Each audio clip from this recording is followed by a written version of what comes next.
جو شخص صبح کے وقت ایک مرتبہ یہ دعا پڑھ لے، حضور صلی اللہ علیہ وسلم اس کا ہاتھ پکڑ کر جنت میں داخل کرائیں گے۔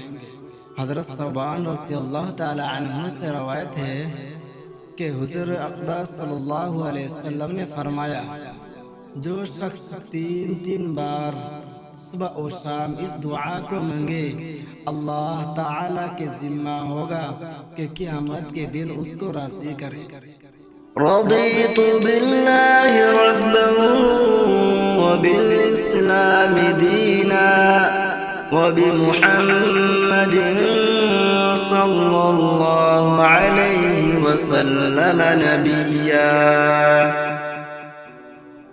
ہم نے اللہ کو اپنا رب اور اسلام کو اپنا دین اور محمد صلی اللہ علیہ وسلم کو اپنا نبی تسلیم کر لیا اور ہم اس پر راضی ہو گئے۔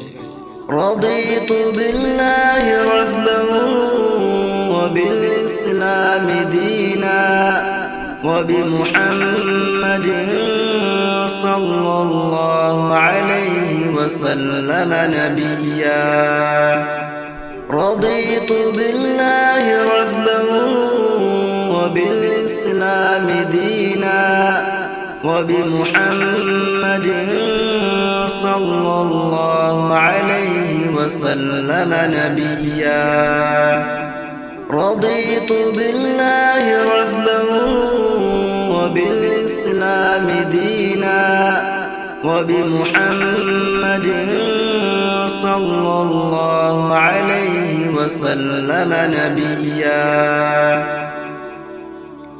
اچھی بات دوسرے کے ساتھ شیئر کرنا بھی صدقہ جاریہ ہے۔